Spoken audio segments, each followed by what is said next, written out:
What's going on, my people? Welcome back to my page, Israel's Movie Reviews, episode 40. And we're going to be discussing Spider-Man Far From Home. I did a review on Spider-Man Homecoming. If you want to go check that out before seeing this one, pause this one, and go check out the other one. I gave that one a pretty good rating. This movie was surprisingly good. I'm going to say that, like the other Marvel movies,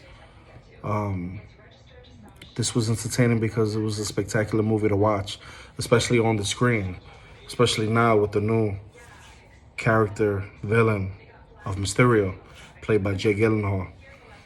The storyline in this movie was entertaining and enjoyable because of Tom Holland, his relationship with Ned, and the romance that occurs with Zendaya's character, which is MJ.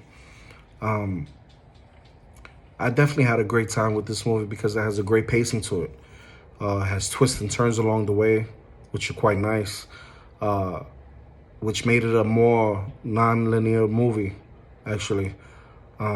Spider-Man Far From Home is a very special effects heavy movie, through and through, especially towards the middle and end.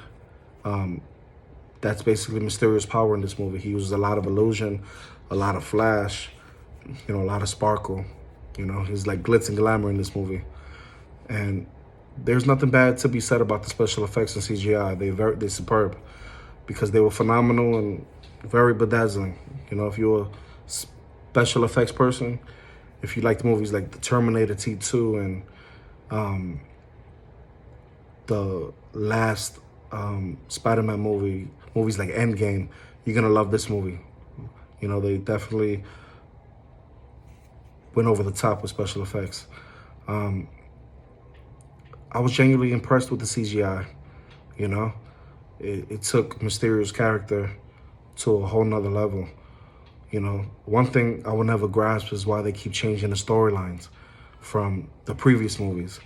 In the previous movie, you have the Vulture and his agenda. You have the Tinkerer, who played a minor role. You have the Shocker that played a minor role. And then you have Spider-Man, who basically puts a dump in their agenda. But do they really stop? No. In the first movie, even though the Vulture got arrested, he's going to continue to pursue because he wants to know who Spider-Man is at the end of that movie, and he does find out. Tom Holland, he's at it again here, man. In 2019 Spider-Man, he played an awesome role. In this one, he played another phenomenal role. The romance that's occurs in this movie with the MJ character was spectacular. You could tell that they have a lot of chemistry. We've already seen this, with them two. And why suddenly change the MJ character from the original movie, right, which was Mary Jane, and this one, her name is Michelle Jones. I'm not going to start getting to the racial debate here, but I think it was time for a change. Mary Jane could have been a black girl in this, which she is, but they changed her name completely. But it was a little odd to see Spider-Man with another character besides Gwen Stacy or Mary Jane. But Zendaya knocked it out the park. And in this situation, that's Hollywood for you, right? They're always trying to change certain things, I suppose. Being all the pleasing crowd. And me as a minority, it was good to see.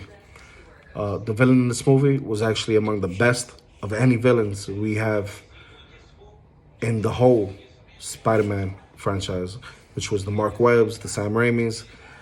This villain pretty much was full-fledged. You got to see a little backstory on him and got to see the underlying reasons he became who he is in this movie. I've seen a lot of Marvel movies this far, and one thing about Marvel, they lack in that department with the villains. They've been stepping it up. The Black Panther's villain, Killmonger, played an excellent role. Thor Ragnarok, I feel like Hela was a great villain. Thanos was a superior villain. And in this, you get a villain he's hyped and he's worth the hype. And they got a very talented actor for the part in Jake Gyllenhaal, which is, you know, unheard of because he's one of those actors. He doesn't really do a lot of Hollywood films. He likes to go in and out, small budget here, mediocre here, and then he'll take a big budget movie once in a while. So it was good that, you know, we didn't get to spoil a villain and, you know, waste him through the backside in this one. He actually fulfilled the part and did an amazing job. He was very believable.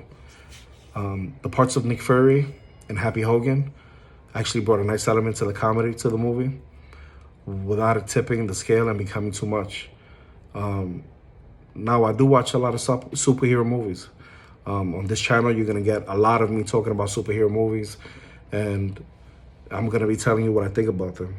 You know, I love superhero movies, and given the chance, I would like to rank these a little higher, but it's not my preference of genre, because although I love superhero movies, it's not my number one genre.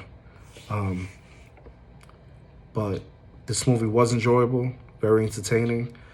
It was interesting how it takes place mostly in Europe on a school trip. And that was my only gripe. I felt like you took the neighborhood Spider-Man and you basically put him in another country.